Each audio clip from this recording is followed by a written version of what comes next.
For further analysis on the situation in Gaza, we're joined from Ramallah by the writer and political researcher Tamara Haddad. Ms. Tamara, thank you so much for joining us on Q News. And starting with, given the history of failed ceasefire attempts, what makes this round of negotiations different, and why should we believe the rumors are real?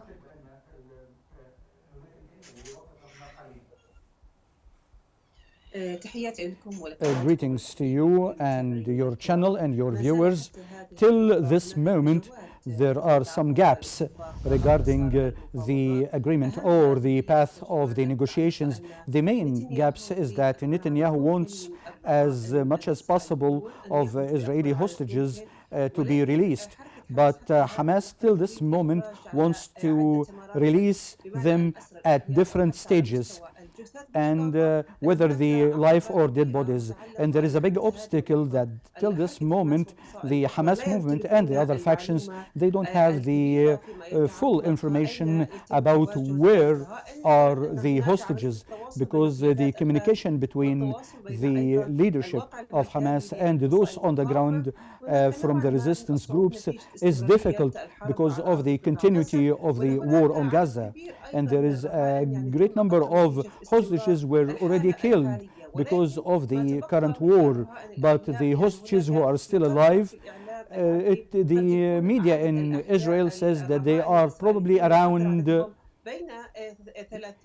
30 to 50 Israeli hostages who are still alive.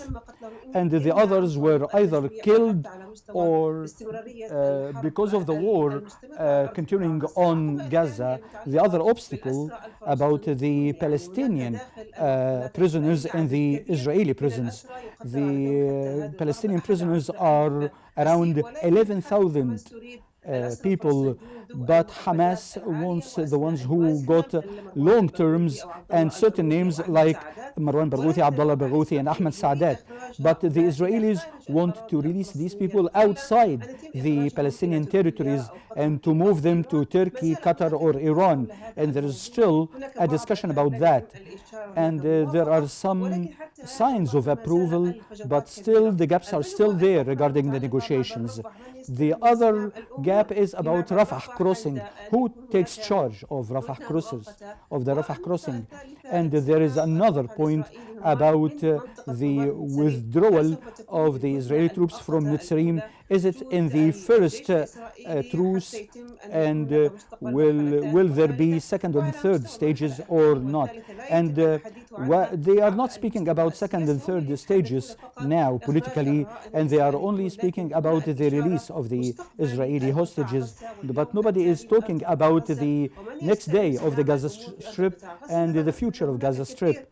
So there are many contrasting views about managing Gaza Strip in the future, but all these views is not prepared to deal with the next day in Gaza. So because of all these gaps, there is still something, but whether this will be filled or not, these gaps will be filled or not, there might be some successive steps, but till now there is no clarity yet about reaching such a deal.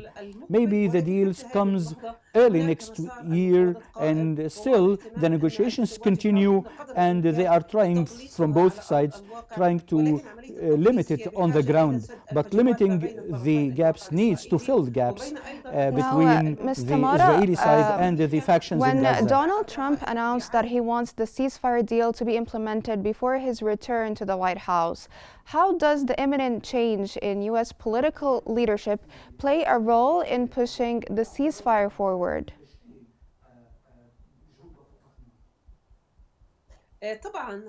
Of course, there is a great effort made by the U.S. at the level of the current administration, the Biden administration, as well as an intersection between the Republican administration of Trump and what's happening. Trump is not much caring for establishing negotiations till he comes to office on January 20th. And Trump said the hostages should be released, or else he will convert the whole situation into a hell. But this is just hardline words from Trump. It is just a pressure, maybe to both sides, and more of a pressure on Hamas to release the Israeli hostages, and maybe hinting to Netanyahu to allow some kind of a withdrawal or a ceasefire. But what is more at stake is the pressure on Hamas to release the hostages and then to establish second and third stages later on. But what's important is the first stage.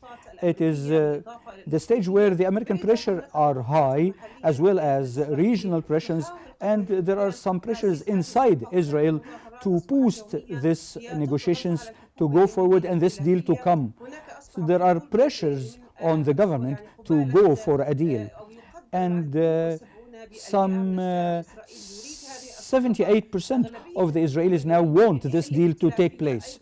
And even people inside the government want this, but there are some voices that are saying no. Yet some people inside Israel saying we will not give a survival for Hamas, we are not giving a deal that can keep Hamas till next day. So there are some problematics existing, and it's all about the next day in Gaza. Till this moment, Netanyahu is saying we will not end the war except by eliminating Hamas, and Hamas will not be ruling in Gaza. So this is the biggest obstacle regarding who will be running Gaza Strip in the next day. Thank you so much, there is Ms. a drastic Tamara. situation. Sorry for interrupting you due to the shortage of time. That was the writer and political researcher Tamara Haddad. Thank you so much for your insights.